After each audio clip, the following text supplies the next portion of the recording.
cycle has its own energy.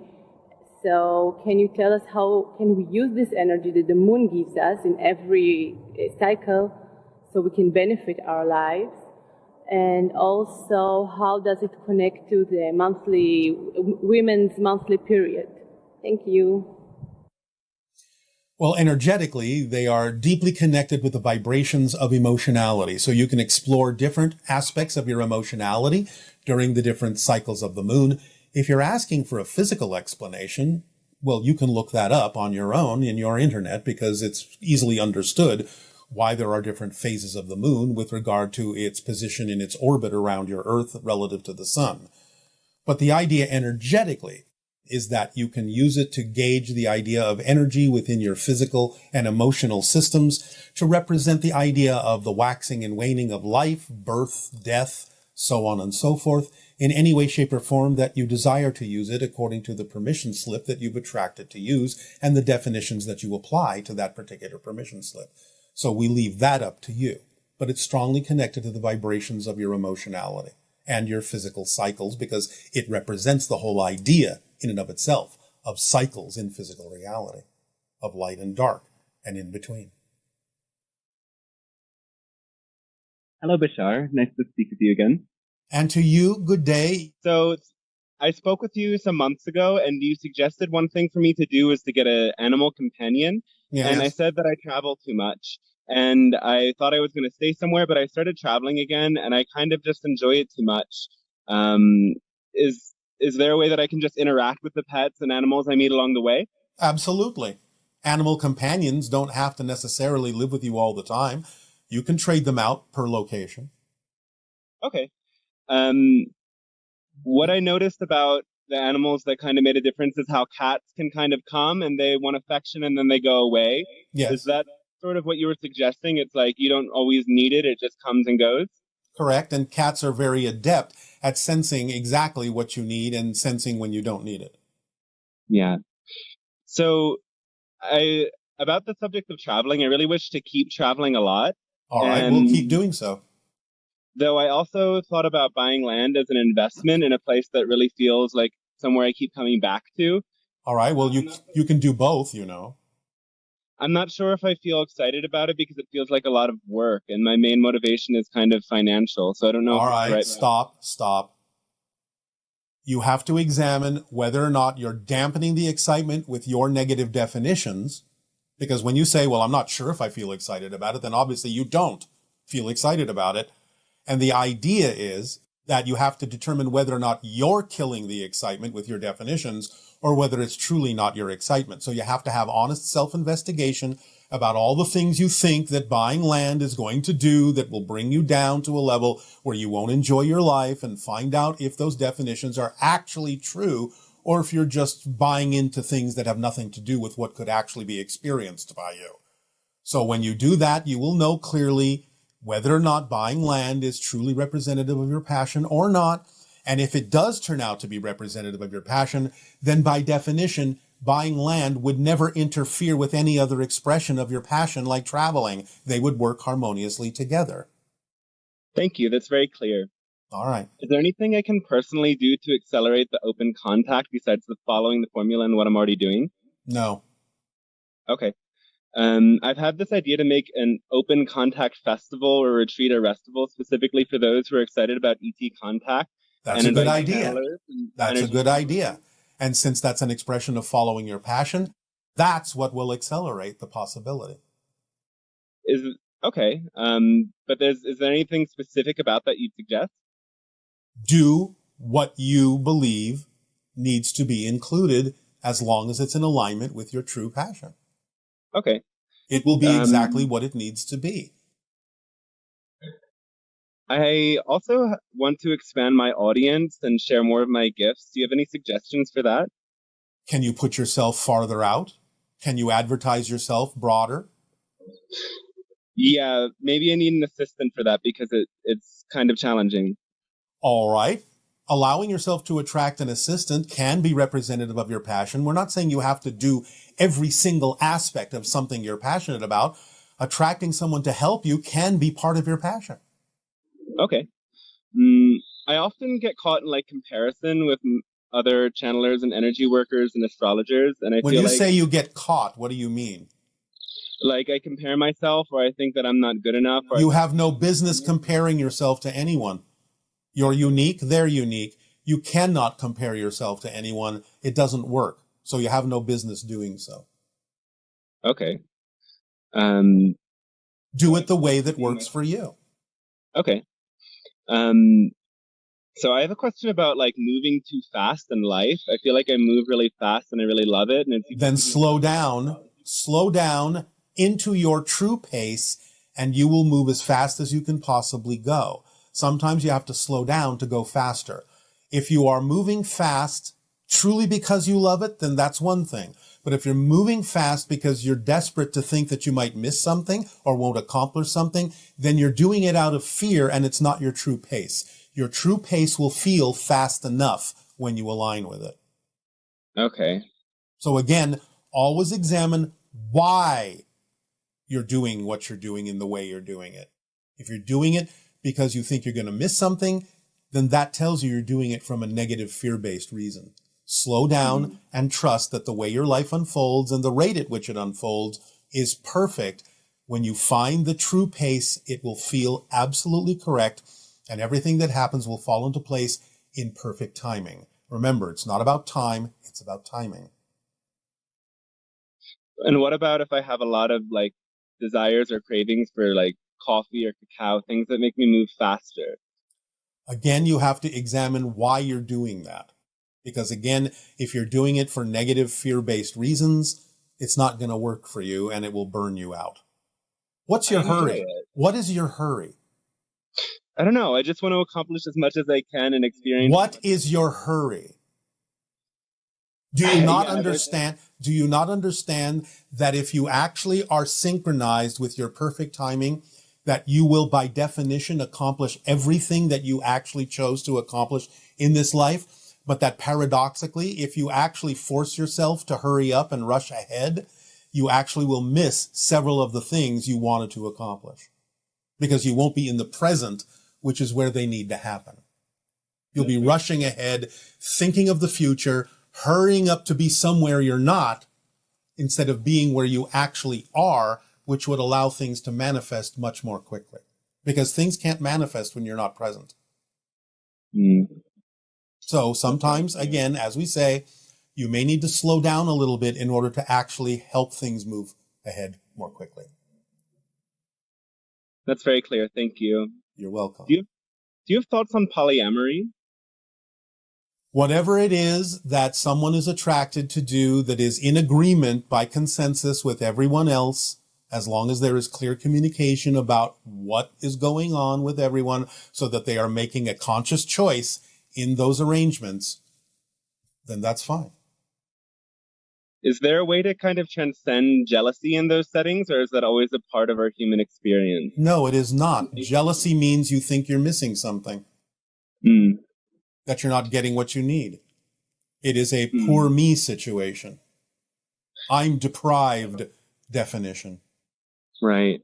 So you're not trusting the way your life unfolds, and you're not actually living your passion.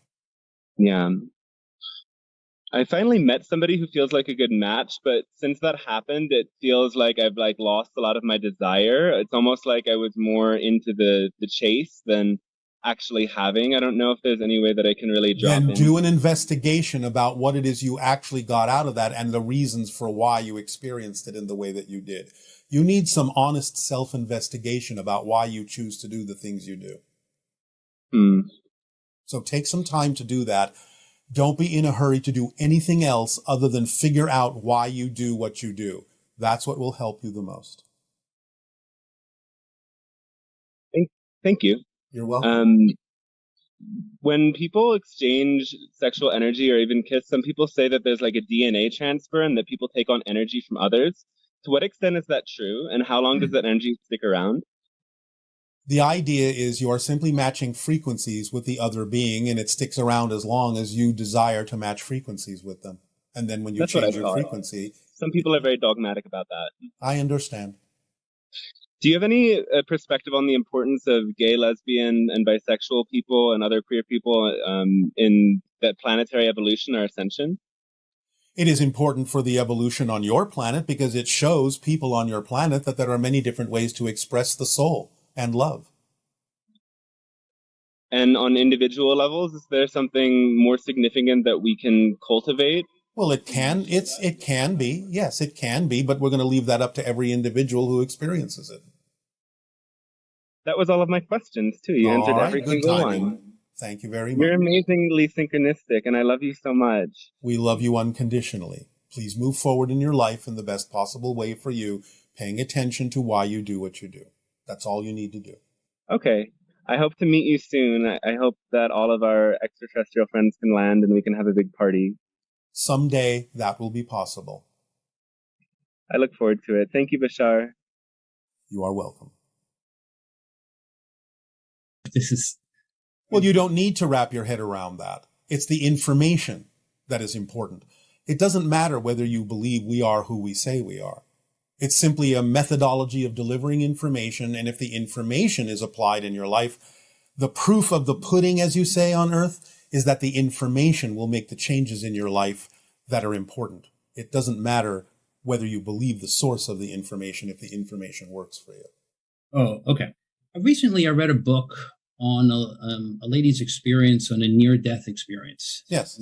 She talked in depth about how she levitated over her bed with doctors trying to save her life. She experienced, she listened to conversations down the hall. Yes. And these are all typical experiences in out-of-body near-death experiences. Right. So what I was really perplexed by is the communication to a higher frequency she claimed that she had with her father that passed away 7 years before, and then also a friend 3 years after that. Yes. She said words can't describe how efficient the communication was. And I was just wondering if you can elaborate on how higher frequency works, and if that's the same type, is that the same communication you have with other Sasanis? Yes.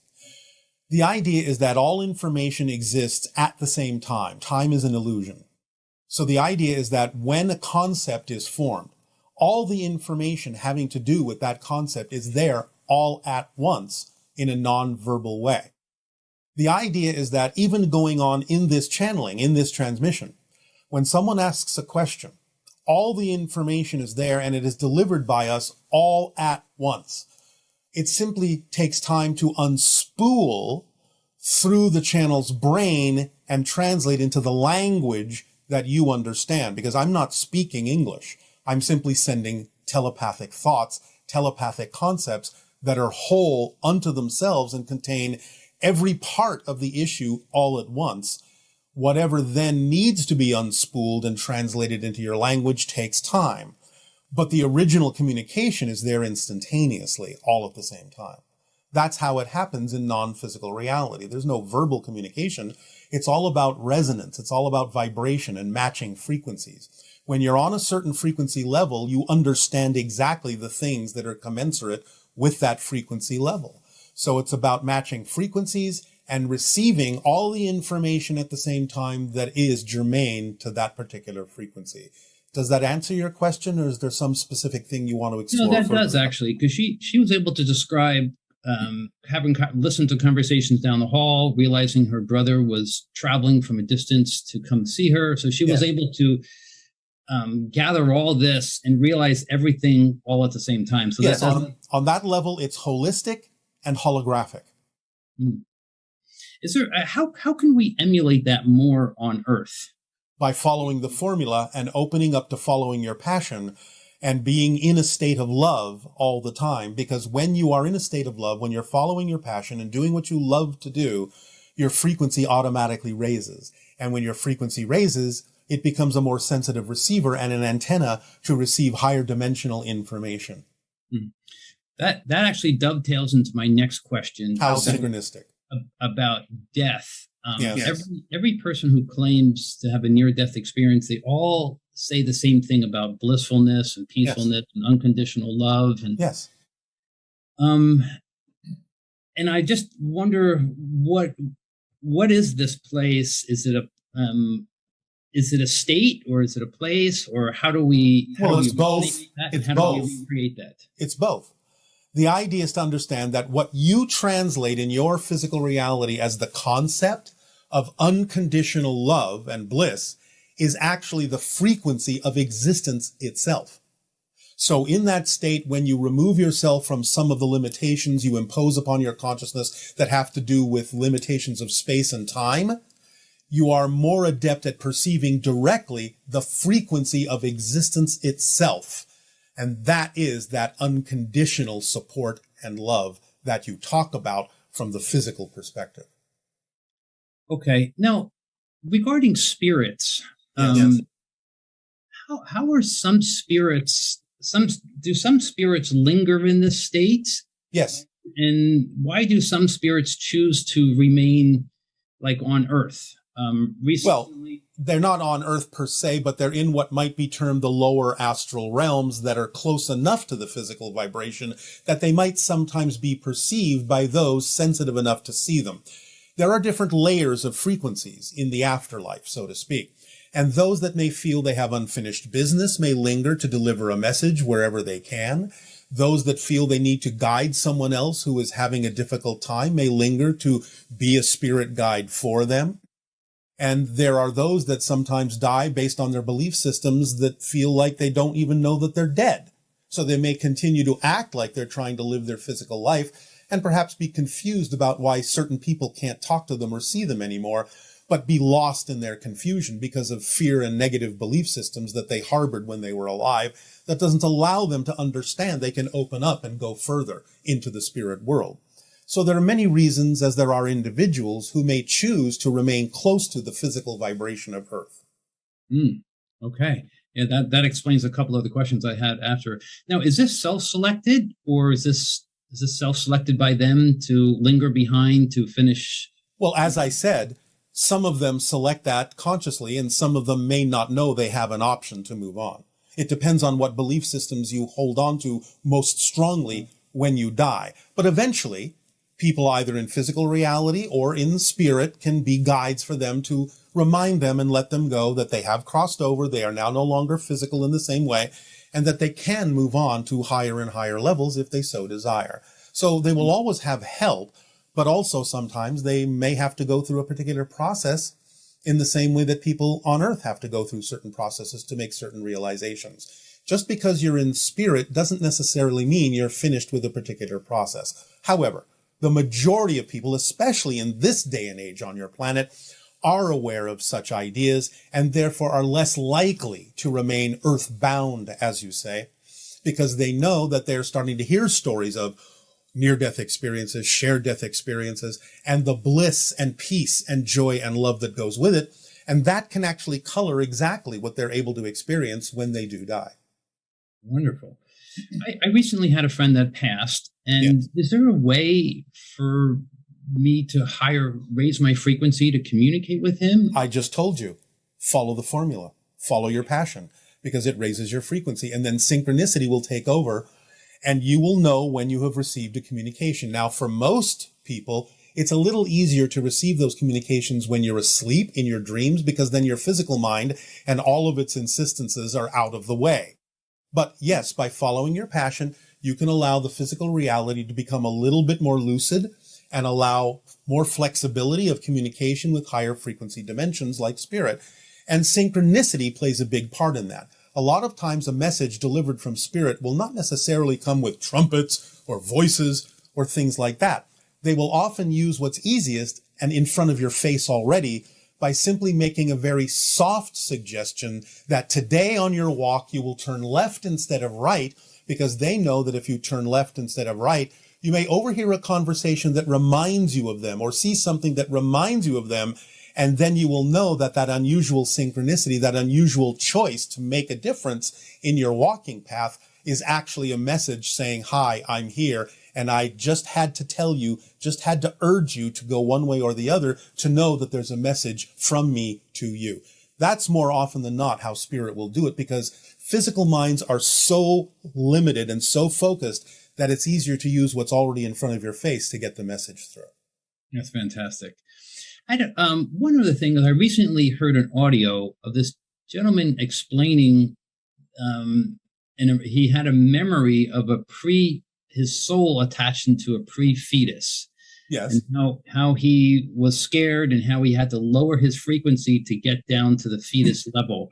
Yes. And how he rejected it the first 2 times, then it finally attached. Yes. Is that possible to have a pre-fetus memory? You exist eternally. And therefore, from a linear perspective, there can be a before this life as well as an after this life, even though everything exists at the same time when you eliminate the concept of time in a timeless state.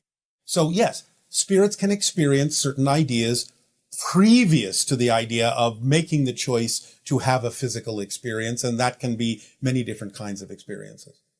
Wow.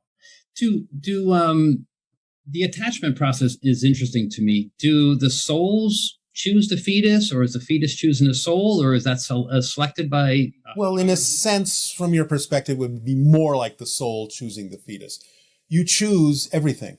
In a sense, the fetus also has a type of consciousness that does match the needs of the soul. So it's by an agreement. But the idea is that everything is a choice. Nothing is by accident, really.